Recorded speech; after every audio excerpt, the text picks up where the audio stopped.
కురోసూచులో రో హౌసెస్ కి పెద్ద సమస్య, ఎప్పుడు చూసినా అవే ఎక్కువ నాశనం అవుతుంటాయి. రో హౌసెస్ అంటే ఇలా కాంపాక్ట్ వాల్స్ తో అటాచ్ అయి ఉంటాయి అనమాట. సో ఇలాంటి కొన్ని రో హౌసెస్ కొత్త బిల్డింగ్ మధ్యలో కనపడకోకుండా ఉంటాయి. కొన్ని ఓపెన్ సైడ్ లోనే ఉంటాయి, కానీ కొన్ని ఇంకా సగం పైన నాశనం అయిపోయి ఉంటాయి. ఇలాంటి వాటిని టౌన్ కి దూరంగా మనం చూడొచ్చు. సో ఇంకా ఒకసారి కిరి దారిలో వెళ్తుంటాం. ప్రేమ పక్షుల్ని ఆ అమ్మాయి వాళ్ళ నాన్న చూసి ఆ అబ్బాయికి, నువ్వు గానీ ఇంకోసారి మా కూతురుతో మాట్లాడితే నీ సంగతి చూస్తారా అని చెప్తాడు. ఇంకా దానికి ఆ కుర్రాడు, మీ కూతురుతో నన్ను మాట్లాడినియండి సార్, ప్లీజ్ సార్ అని రిక్వెస్ట్ చేసుకుంటాడు. దానికి వాళ్ళ నాన్న, లేదు కుదరదు, నా కూతుర్ని ఇలాంటి కుటుంబానికి అయితే అస్సలు ఇవ్వను అని చెప్పి వాళ్ళ కూతురు ఎరుకను అయితే లాక్కొని వెళ్తుంటాడు. ఇంకా ఎరుక వాళ్ళ బ్రదర్ ఆ కుర్రాడిని చెత్త కొట్టేసి, ఇంకోసారి మా చెల్లి జోలికి అస్సలు రావద్దు అని చెప్పి అక్కడి నుంచి వెళ్ళిపోతాడు. ఇంకా తర్వాత కిరి ఆ కుర్రాడు దగ్గరికి వచ్చి, నీకేం కాలేదు కదా కాజునోరి, నేను కిరిని, అయినా నీకింతకి ఏమైంది, ఇలా అయిపోయావు అని అడుగుతుంది. తర్వాత వాళ్ళిద్దరు ఒక చోట కూర్చుంటారు. తర్వాత కాజునోరి, మాలాగే వాళ్ళు కూడా రో హౌస్ లోనే ఉంటారు, లైక్ ఆపోజిట్ ఎండ్స్ లో అన్నమాట. కాకపోతే మా ఇద్దరి కుటుంబాలకి అస్సలు పడేది కాదు. నేను యారుక్క ప్రేమలో పడ్డాము,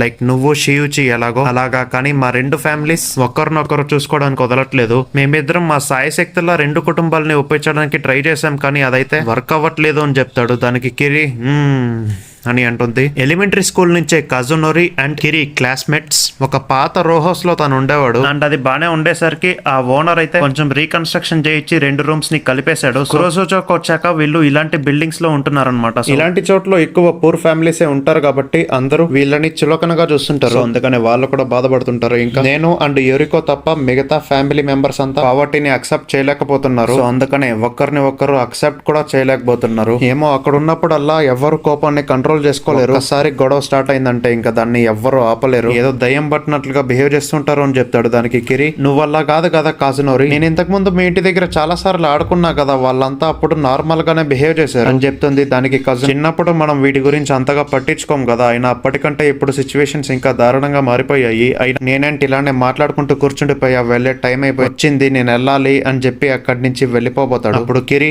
ఆగో నువ్వు నడవగలుగుతావా, నేను కూడా నీతో పాటు వస్తాలే అని చెప్పి వాళ్ళ ఇంటికి వెళ్తుంది. ఇంకా ఇంట్లో వాళ్ళ అమ్మా నాన్న, మేము ఆ అమ్మాయిని చూడొద్దని ఎన్నిసార్లు చెప్పినా కానీ నువ్వు వినకోకుండా అక్కడికి వెళ్ళి దెబ్బలు తినొచ్చావా, అయినా వాళ్ళకి ఇప్పుడు బుద్ధి చెప్పాల్సిందే అని చెప్తారు. ఇంకా తర్వాత వాళ్ళ అమ్మ కజనోరి మొహాన్ని పట్టుకొని, అయినా నా కొడుక్కి జాబ్ వచ్చింటే ఇలా అసలు జరిగేదే కాదు, వాడికి ఎంత ధైర్యం నా కొడుకు కొట్టడానికి, ఏదో పారాసైట్ లాగా ఎవరి మీద ఆధారపడి బతుకుతున్నారు, జాబ్ కన్నా వెళ్ళింటే నా కొడుకు ఇలా జరిగేదే కాదు అని గట్టిగా అరుస్తూ చెప్తుంది. ఇంకా వాళ్ళ ఫ్యామిలీ కూడా పక్కనే ఉంటుంది కాబట్టి, ఈ ఎంకమ్మ ఇప్పుడు నువ్వు గానీ నోరు మూసుకోకపోతే నిన్ను చంపేస్తా అని చెప్తారు. దానికి కాజనోరి వాళ్ళ అమ్మ, ఏంటి రౌడీల్లారా అని చెప్తుంది. ఇంకా కిరి, ఏంటి ఈ సౌండ్ అటువైపు కూడా వినిపిస్తుందా అని అనుకుంటుంది. ఇంకా ఇది విన్న యూరికా వాళ్ళ అమ్మ, అయినా మా కొడుకు గురించి మాట్లాడడానికి నీకు ఎంత ధైర్యం వే అని చెప్తుంది. దానికి కొజినోరా వాళ్ళ అమ్మ, వచ్చిందండి వయ్యారి అని చెప్తుంది. ఇంకా కజినోరి, సైలెంట్ గా ఉండొచ్చు కదా అని చెప్తాడు. ఇంకా దానికి కొజినోరి వాళ్ళ అమ్మ, నువ్వే నోరు మూసుకో, అయినా వాళ్ళ నాన్న గాని జూదమాడి డబ్బులు కోల్పోకపోయి ఉంటే వాళ్ళు ఇక్కడికి వచ్చే వాళ్ళే కాదు, వాళ్ళ నాన్న బుద్ధే వాళ్ళ కొడుకు కూడా వచ్చింది అని చెప్తుంది. దానికి యూరికా వాళ్ళ అమ్మ,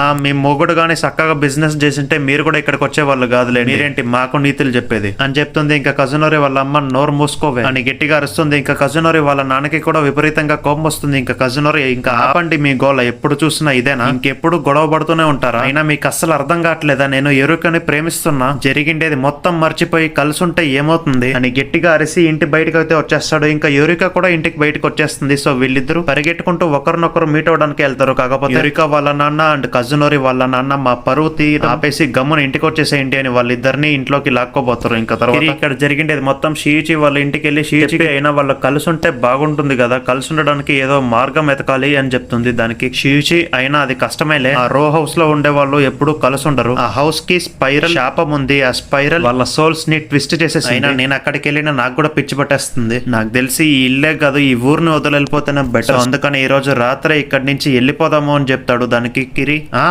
ఏం మాట్లాడుతున్నావు, పోయి నిన్ను సహాయం అడిగా కదా, నాకు బుద్ధి లేదు అని చెప్పి అక్కడి నుంచి వెళ్ళిపోతుంది. ఇంకా కజనోరి అండ్ యూరికో గురించి చాలా బాధపడుతుంది. ఇంకా కొద్ది రోజుల తర్వాత వాళ్ళ ఇంటి దగ్గరికి వెళ్ళి చూస్తే ఆ రెండు ఫ్యామిలీస్ మళ్ళీ గొడవ పడుతుంటాయి. మీ కొడుకునే సరిగ్గా చూసుకొని ఉంటే ఇదంతా జరిగేదే కాదు అని ఒకరు, ఇంకొకరు మీ కూతుర్నే ఇంట్లో కట్టేయాల్సింది అని చెప్తుంటారు. ఇంకా కిరి వాళ్ళ దగ్గరికి వెళ్ళి అసలు ఇంతకీ ఏమైంది అని అడుగుతుంది. దానికి కజనోరి వాళ్ళ అమ్మ, ఓ కిరి, వీళ్ళ కూతురు మా కొడుకుని మాయలో పడేసింది, వాళ్ళిద్దరూ నిన్నటి నుంచి కనిపించట్లేదు అని చెప్తుంది. ఇంకా యూరికో వాళ్ళ అమ్మ, మీ కొడుకే అంతటికి కారణం అని చెప్తుంది. ఇంకా యూరికో వాళ్ళ ఫ్యామిలీ ఆ ప్రేమ పక్షులు ఇద్దరు గ్యారంటీగా ఏదో ఒక ఖాళీ స్థలంలోనే ఉంటారు. లైక్ మోస్ట్లీ ఏదైనా పాడుబడిండే బిల్డింగ్ లో పదండి వెళ్ళి ఎతుకుదామని వాళ్ళు పోతారు. ఇంకా కజనోరి వాళ్ళ నాన్న సరే మన ముగ్గురు విడిపోయి ఒక్కొక్కరు ఒక్కో చోట ఎతుకుదాము, వాళ్ళు గ్యారంటీగా దొరికి తీరుతారు అని అనుకుని వాళ్ళు కూడా వెళ్ళిపోతారు. ఇంకోవైపు ఒక పాడుబడిండే రోహోస్ లో కజనోరి అండ్ యూరికో కూర్చొని ఉన్నప్పుడు వాళ్ళకేదో విచిత్రమైన సౌండ్స్ వస్తాయి. ఏంటా అని చెక్ చేస్తే 2 పాములు ఒకదాంతో ఒకటి ముడిపడిపోయి ఉంటాయి. దీన్ని చూస్తేనే కాస్త వణుకొచ్చేసింది. సో ఇంకా ఆ 2 పాములు కూడా మన పేరెంట్స్ లానే ట్విస్ట్ అయిపోయినా గానీ గొడవ పడుతున్నాయి అని చెప్తుంది. దానికి కజనోరి లేదు, అవి 2 ప్రేమలో పడి తేలుతున్నాయి అని చెప్తాడు. ఇంకా అప్పుడే ఆ పాములు దగ్గరలో ఉండే ఒక చిన్న బొక్క లోపలికి వెళ్ళిపోతాయి. ఇంకా తర్వాత కిరి ఫైనలీ వీళ్ళుండే చోట కనిపెట్టేస్తుంది. ఇంకా ఎప్పుడు చూసినా ఈ గొడవలు ప్రశాంతంగా ఉండలేకపోతున్నాం కజనోరి, ఇలానే జరుగుతుంటే ఇంకెప్పుడు మనం కలిసి ఉండేది అని యూరికో చెప్తుంది. దానికి కజనోరి అయితే మనిద్దరం లేచిపోదామా అని అడుగుతాడు. దానికి యూరికో కూడా ఒప్పుకుంటుంది. ఇంకా కజనోరి ఈ కొరోజుచిని ఫస్ట్ వదిలి వెళ్ళిపోవాలి అని చెప్తాడు. దానికి యూరికో సరే నువ్వెలా అంటే అలానే కానిద్దాము, నువ్వు నాతో ఉంటే అదే చాలు అని చెప్తుంది. దానికి కజనోరి సరే అయితే రేపు లేచిపోదాము, ఇంకా తర్వాత మన ఇద్దరిని ఎవ్వరు విడదీయలేరు అని చెప్పి హగ్ చేసుకుంటారు. ఇంకా ఇదంతా చూస్తున్న కిరి అయినా ఏంటి పారిపోదాం అనుకుంటున్నారు, వీళ్ళకి ఏమైతుందో ఏమో అని అనుకుంటుంది. ఇంకా అప్పుడే యూరికో వాళ్ళ నాన్న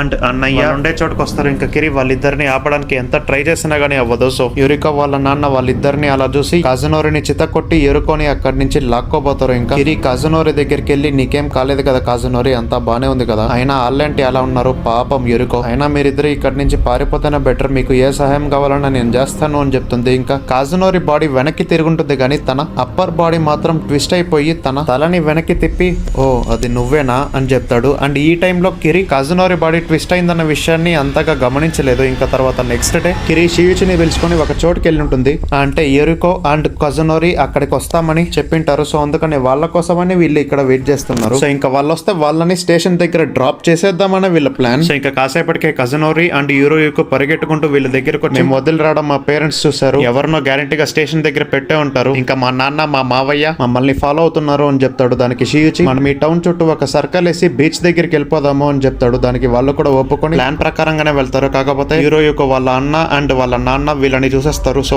వాళ్ళని ఏమర్ చేసి అక్కడి నుంచి అయితే పరిగెట్టుకుంటూ వెళ్ళిపోతారు. కాకపోతే దారిలోనే కజనోరి వాళ్ళ నాన్న కనిపించి ఇలాంటి హల్వా పనులు చేయడం మానేసేయండి, ఇప్పుడు నేను ఇంటికి పిలుచుకోబోతున్న కజనోరి అని చెప్తాడు. దానికి కజనోరి పక్కకి తప్పుకోండి నాన్న అని అంటాడు. సరిగ్గా అదే టైంకి యూరికో వాళ్ళ నాన్న అండ్ అన్నయ్య కూడా అక్కడికి వచ్చేసరికి దగ్గరలోనే బీచ్ ఉండేసరికి ఆ బీచ్ దగ్గరికి వెళ్తారు. కాకపోతే యూరికో ఇంకా పరిగెట్టలేక కింద పడిపోతుంది. సేమ్ కజనోరి కింద పడతాడు. ఇంకా యూరికో వాళ్ళ మళ్ళీ ఎన్నిసార్లు ఇబ్బంది పెడతావురా, ఎన్నిసార్లు చెప్పా మా చెల్లె జోలికి రావద్దు అని చెప్పి కజనోరి ఫేస్ మీద గుద్దుతాడు. కిరి అండ్ షియుచి దూరం నుంచి ఇదంతా చూస్తుంటారు. ఇంకా యూరికో చూసావా కజనోరి వీళ్ళు మనల్ని మళ్ళీ విడదీస్తున్నారు అని చెప్తుంది. దానికి కజనోరి లేదు యూరికో ఈసారి మొత్తం అలా జరగనివ్వదు, ముందు చేసినట్లుగానే చెయ్యి అని చెప్పి తన బాడీని ట్విస్ట్ చేసుకొని సరిగ్గా ఇలాగా అని చెప్తాడు. ఇంకా ఇదంతా చూసిన వాళ్ళంతా షాక్ అయిపోతారు. ఇంకా తర్వాత యూరికా కూడా సేమ్ అలానే బాడీని ట్విస్ట్ చేసుకుంటుంది. ఇంకా అలా వాళ్ళు ట్విస్ట్ అవుతూ వెళ్ళేసరికి బాడీ సైజ్ కూడా పెరుగుతూ వెళ్తుంది. ఇంకా వాళ్ళు మెల్లిగా పైకి లేచి మగధీర సీన్ లో లాగా ఒకరి చేయిని ఒకరు పట్టుకుంటారు అండ్ వాళ్ళ చేయి కూడా ట్విస్ట్ అయిపోతుంది. సో వాళ్ళ తల తప్ప మిగతా బాడీ పార్ట్స్ అన్ని ట్విస్ట్ అయిపోయి ఉంటాయి అన్నమాట. ఇంతకు ముందు 2 పాములు ఎలాగైతే ముడిపడిపోయి ఉంటాయో సేమ్ వీళ్ళు కూడా అలానే ముడిపడిపోయి కింద పడతారు. ఇంకా అక్కడ ఉండే వాళ్ళ ఇద్దరు ఫ్యామిలీస్ యూరికో అండ్ కజనోరిని విడిపిద్దామని ట్రై చేస్తారు. అప్పుడు యూరికో